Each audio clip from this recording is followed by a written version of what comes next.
Hello friend, good morning. कैसे हो आप लोग? स्वागत है आपके अपने YouTube channel exam made easy में। फ्रेंड, आज है तारीख 28 और आज का एडिटोरियल है नियर एंड प्रेजेंट। अब ये किसके बारे में बात की जा रही है?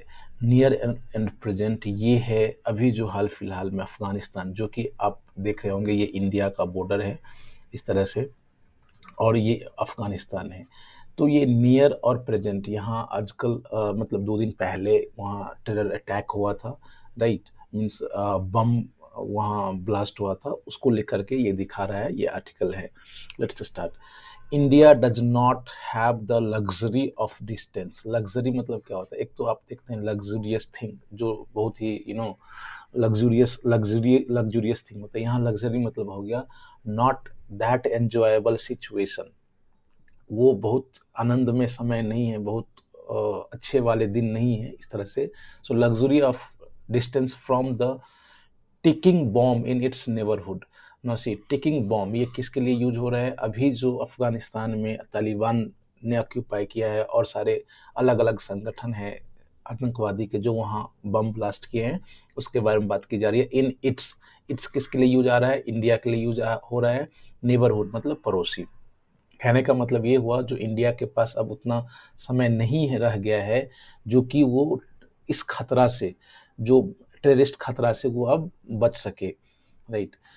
The suicide bombing at Kabul airport, जैसे कि आप लोगों को पता है 2 दिन पहले वहाँ हुआ था, विच क्लेम्ड क्लोज टू 100 लाइव्स, जिसमें ये क्लेम किया जा रहा है जो 100 इंसान की, क्लोज टू मतलब लगभग 100 इंसान की जाने गई हैं। हैज शैटर्ड, शैटर्ड मतलब होता है बिल्कुल बिखर देना, बिखर मतलब अलग अलग हो जाना, टूट जाना।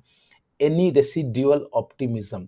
अब रेसिड्यूअल मतलब क्या होता है? बचा खुचा, जो कहते हैं ना, शेष बचा हुआ। Optimism the world had.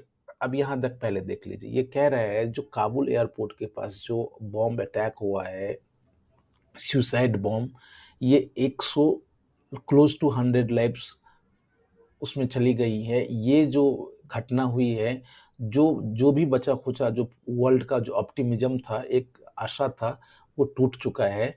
That the West pulling out force and handing the country over. Hand over means होता है सौंप देना, to the Taliban as part of negotiation in Doha. ये ये कह रहा है जो the West pulling out force, आपको पता होगा जो अफगानिस्तान में नाटो और अमेरिका और ब्रिटेन, मतलब ये वहाँ फोर्स सैनिकें थी, और उन्होंने दोहा निगोशिएशन के तहत ये देश को जो तालिबान को सौंपा था, would result in a more peaceful Afghanistan. ये इस सोच के साथ सौंपा था जो वहाँ ज़्यादा पीसफुल अफगानिस्तान होगा। इंस्टीड, इसके बदले क्या हुआ? What the complex attack claimed by the Islamic State Khorasan, ये एक टेररिस्ट ग्रुप है, Islamic State Khorasan, has proven that no matter what assurance, assurance means होता है सांत्वना, एक तरह से भरोसा दिलाना, that assurance the Taliban's new regime और इट्स बेनिफैक्टर। बेनिफैक्टर मतलब होता है जो किसी संस्था को आप आर्थिक मदद देते हैं, दान्य उपकारी, इन अफगानिस्तान में provide, they are unable or unwilling to stem, stem मतलब होता है रोकना, the terror threat emanating from the country. Emanating मतलब ओरिजिन, जहाँ से पैदा होता है, ड्राइव होता है, एराइज होता है, right? Emanating from the country despite being provided key intelligence input about the attack. अब फ्रेंड इस सेंटेंस को देखते हैं। ये जो वहाँ जो अटैक हुआ है, इंस्टेड उसके बदले what the complex attack claimed bye, ये जो वहाँ अटैक हुआ है, किसने रिस्क, किसने ये रिस्पॉन्सिबिलिटी लिया है? आईएस के, इस्लामिक स्टेट खुरासन ने। हैज प्रूवन, ये सिद्ध कर दिया है कि no matter what assurance, Taliban चाहे जो भी, जो तालिबान का न्यू रेजिम है या फिर उसके जो परोपकारी दानी और उसके सहयोगी जो पाकिस्तान में बैठे हैं, जो भी भरोसा दिला दे, may provide, they are unable or unwilling, या तो वो असहमत है, असमर्थ हैं, या नहीं चाहते हैं कि कंट्री से कोई भी जो टेरर थ्रेट आता है उसको वो रोके, डिस्पाइट बीइंग, उसके बावजूद being provided key intelligence input about the attack. इस अटैक के बारे में 2-4 दिन पहले से ही इनपुट दिया जा रहा था, लेकिन कहने को तो तालिबान कह रहा है जो मैं वहाँ का शासक हूँ, मेरी सरकार है, लेकिन वो कुछ नहीं कर पाए। This is what it is there. There are also suspicious, suspicious means शंका, शक। There are also suspicious suspicions of some collusion. Collusion मतलब क्या होता है? जो कलूजन मतलब जब आप गुप्त रूप से समझौता कर लेते हैं with in the Taliban regime as Haqqani groups that is securing Kabul and the airport periphery। मतलब एक तो आप यहाँ से ये देख लीजिए, ये कुछ शंकाएं भी जताई जा रही हैं जो कुछ तालिबान के, जो तालिबान ग्रुप है उसमें तालिबान है, उसके अंदर कई सारे ग्रुप हैं। So suspicion of some collusion within the Taliban regime, उसके अपने तालीम, जो तालिबान है उसके अंदर ही कुछ गुप्त समझौता हुआ है। जैसे कि हक्कानी ग्रुप जो है दैट इज सिक्योरिंग काबुल, ये जो काबुल और जो एयरपोर्ट है उसके आसपास को वो वहां पर वो मौजूद है, is a UN designated terror. ये यूनाइटेड नेशन, ये जो हक्कानी ग्रुप है वो यूनाइटेड नेशन के द्वारा तय किया गया, मतलब डेजिग्नेट किया गया है, कहा गया है जो ये टेरर एंटिटी है that has carried out attack with ISK in past. वही ISK, Islamic State of Khorasan, वो उसके साथ पहले भी कई बार अटैक कर चुका है। कैरीड आउट मतलब करना। That the US maintain, United Nations maintains that it continues to coordinate with the Taliban on security। ये कह रहा है जो यूएस अभी भी ये कह रहा है जो ये तालिबान के साथ सिक्योरिटी मसला को लेकर के कोऑर्डिनेट कर रहा है, should further set the deal on any idea of investigation और ऑपरेशन अगेंस्ट द तालिबान। ये कह रहा है सेट द डील ऑन मतलब होता है एग्रीमेंट करना, या हाँ एग्रीमेंट करना। ये कह रहा है जो US maintains that it continues to coordinate, ये कह रहा है जो ये तालिबान के साथ सिक्योरिटी मामले पर कोऑर्डिनेट कर रहा है, should further set the deal on any idea of investigation on operation against the Taliban. 1 minute. Yes, as this is an alarming situation, जैसे कि ये बहुत ही अच्छा सिचुएशन नहीं है, ये खतरे की घंटी वाली घड़ी आ गई है। द गवर्नमेंट, ये अपने गवर्नमेंट, इंडियन गवर्नमेंट की बात हो रही है, मस्ट नो अक्नॉलेज, अब उसको अक्नॉलेज कर लेना चाहिए, स्वीकार कर लेना चाहिए। एंड प्रिपेयर, अब ये कह रहा है जो इंडियन गवर्नमेंट को क्या स्वीकार करना चाहिए, जो अफगानिस्तान में जो हालात अभी हैं उसको स्वीकार करना चाहिए और तैयार रहना चाहिए for the threat to India. क्योंकि जाहिर सी बात है जब जब जैसे 1990 में जब तालिबान अफगानिस्तान में आया था तो जम्मू कश्मीर में ज़्यादा अटैक होना स्टार्ट हो गया था, क्रॉस बॉर्डर टेररिस्ट बहुत आने शुरू हो गए थे। इसलिए कह रहे हैं जो इस खतरा को लेकर के इंडिया को तैयार हो जाना चाहिए। The situation will further enhance India's, ये जो सिचुएशन अभी चल रहा है, जो हालात है, जो इतनी खतरनाक हालात है, ये अलार्मिंग सिचुएशन है, ये इंडिया के लिए further enhance India's already hostile continental flank. इसका मतलब हॉस्टाइल मतलब प्रतिकूल, कॉन्टिनेंटल जो जहां इंडिया है, और flank in consonance with, in consonance with threat from Pakistan at LOC and support to cross-border terrorism as well as China LAC aggression। Aggression मतलब जो आप चाइना देख रहे होंगे, गलवान घाटी या जो भी बॉर्डर पे वो एग्रेस मतलब कोशिश करता है जो वो और इधर आए इंडिया की तरफ, इसको कहते हैं। तो ये कह रहा है जो ये जो सिचुएशन है इंडिया के लिए और ज़्यादा खतरनाक हो जाएगा, क्योंकि ऑलरेडी इंडिया जो है पाकिस्तान से, पाकिस्तान एलओसी पे उसके साथ दिक्कत है, इसके बाद क्रॉस बॉर्डर टेररिज्म है, साथ साथ चाइना के साथ भी जो एग्रेशन चल रहा है, बॉर्डर एग्रेशन, इसमें वो सिचुएशन और बैड टू वर्ड्स की तरफ जाएगा। फ्रेंड, आई रिक्वेस्ट यू कि please watch full video and subscribe it, right. what I have observed that people are watching and there is less subscription, so I request you कि आप channel को subscribe कीजिए, right। it is very important so that you will encourage us to do or to deliver more and more valuable video, right।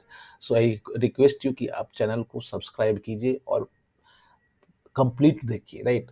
you have to watch completely so that you will gain lot of insights from burning issues, right। next, new Delhi must also focus on diplomacy. Diplomacy means क्या होता है, जो कूटनीति। ये कह रहा है जो न्यू दिल्ली मतलब इंडिया को क्या करना चाहिए, अभी कूटनीति पे ज्यादा ध्यान देना चाहिए, टू हाईलाइट इट्स कंसर्न। जो इसका जो कंसर्न है, इंडिया के लिए जो चिंतित करने वाली बात है, उसको हाईलाइट करने के लिए डिप्लोमेसी पे ध्यान देना चाहिए। Beginning with UN, United Nation, जहां where India will have a salient role. Salient role means important role. कहाँ से स्टार्ट करना चाहिए, यूएन, यूनाइटेड नेशन से। As a UNSC member, United Nation security member and president, अभी India president है UNSC का, India must ensure that UN's most powerful body does not appear helpless in face of Taliban's challenge। अब UN का जो most powerful body कौन है, UNSC, और इसी का प्रेसिडेंट इंडिया है। तो इंडिया को ये इंश्योर करना चाहिए जो तालिबान के सामने जो यूएनएससी हेल्पलेस ना हो, असहाय ना हो, and must make the red lines clear for the kind of government it must guaranteed. See, और ये क्लियर करना चाहिए जो तालिबान किस तरह का गवर्नमेंट देने जा रहा है, including one that recognize the human rights. ऐसे गवर्नमेंट को रिकॉग्नाइज करना चाहिए जो ह्यूमन राइट्स, मानवाधिकार को वैल्यू दे, adopt some form of representations of its people. ऐसे गवर्नमेंट हो जो वहाँ के लोगों का रिप्रेजेंटेशन करता हो, and distance itself from terror groups, और ऐसा तालिबान जो अपने आप को टेरर ग्रुप से अलग रखता हो। Chief among these will be need to ensure that Haqqani group, no see, ये कह रहा है जो chief among these will be the need to ensure that Haqqani group including its chief Sirajuddin Haqqani, who is the deputy to Taliban chief Haibatullah Akhundzada, this is the name, is not included in the official structure. अब ये कह रहा है जो ये बिल्कुल sure होना चाहिए जो हक्कानी ग्रुप, जो कि ऑलरेडी यूएन का डेजिग्नेटेड टेरर है, इसका जो चीफ है सिराजुद्दीन हक्कानी, जो कि तालिबान के जो चीफ है उसका डेप्टी भी रह चुका है, ये गवर्नमेंट में ना हो, not included in the official power structure. ये तालिबान के जो अफगानिस्तान में नई सरकार बनाएगी उसमें वो शामिल ना हो। The group has been responsible for terror and suicide attack on Indian consulate and embassy in particular 2008-9। ये 2008-9 की बात है, जब ये जो हक्कानी ग्रुप है ये सुसाइड अटैक में शामिल हुआ था। किस पे किया गया था, इंडियन कंसुलेट। कंसुलेट मतलब होता है जो राजदूत का जो कार्यालय होता है, एम्बेसी तो आप जानते ही होंगे। तो ये ग्रुप रिस्पॉन्सिबल है, Haqqani group, as the chairman of 1988 sanction committee that lists 135 Taliban members as a designated terrorist. No see, ये कह रहा है जो 1988 सैंक्शन कमिटी, ये यूएन की बात हो रही है, और अभी इंडिया इसका क्या है, चेयरमैन है। अब यूएन उस समय 135 तालिबान मेंबर्स को डेजिग्नेटेड टेररिस्ट घोषित किया था। तो एज चेयरमैन मतलब India must stand firm on any move, India को बिल्कुल खड़ा होना चाहिए कोई भी मूव के against, to ease sanction on them, उस पर कोई जो सैंक्शन लगा है उसको आसान ना किया जाए, including travel, fund access and weaponry. जो भी है उस पर ट्रैवल जो सैंक्शन लगा हुआ है, या जो फंड एक्सेस, जो फंड नहीं दिया जा रहा है, या वेपनरी, उस पर वो इंडिया को कोई भी जो भी सैंक्शन लगा है उस पर ईज मतलब उसको ढीला नहीं छोड़ना चाहिए, नहीं देना चाहिए। The UN general assembly accreditation, accreditation means क्या होता है फ्रेंड, एक्रीडिटेशन मीन्स होता है जो आप अलाउ करते हैं, राइट। तो ये यूएन जनरल असेंबली का जो एक्रीडिटेशन कमिटी है मस्ट आल्सो डिसाइड ऑन, इनको ये डिसाइड करना चाहिए whether to allow a future Taliban led government to occupy Afghanistan seats. ये यूएनए में जो ये यूनाइटेड नेशन जनरल असेंबली है, इसको उस पर भी डिसाइड करना चाहिए कि जो फ्यूचर में तालिबान लेड गवर्नमेंट होगा उसका जो अफगानिस्तान के लिए यूनाइटेड जनरल असेंबली में कोई सीट होगा कि नहीं। Given prime minister Narendra Modi visit to US later in September, अब जो अपना जो प्राइम मिनिस्टर है वो जो यूनाइटेड नेशन जा रहा है सितंबर में, where he is expected to address the united united nation general assembly, वहाँ वो उसको एड्रेस करेंगे, यूनाइटेड नेशन जनरल असेंबली को, एंड देन उसके बाद क्वाड समिट को एड्रेस करेंगे। It is important that India's position on the Afghan situation and its impact on Indian security are articulated strongly. अब आर्टिकुलेटेड मतलब क्या होता है, अपनी भावना, अपनी मन की बातें को अब बहुत क्लियरली रखते हैं। तो ये कह रहा है, जो जैसे कि जो नरेंद्र मोदी हैं वो यूएस जा रहे हैं, क्यों सितंबर में जा रहे हैं, क्यों, एक तो यूनाइटेड नेशन जनरल असेंबली को संबोधित करने और उसके बाद वहाँ क्वाड समिट है। तो ये कहा जा रहा है जो इन दोनों में इंडिया अपनी बात को, इंडिया पोजीशन जो कि अफगानिस्तान का जो सिचुएशन है और उसका जो प्रभाव इंडियन सिक्योरिटी पे पड़ेगा, इसको वो क्लियरली और स्ट्रांगली रख सके।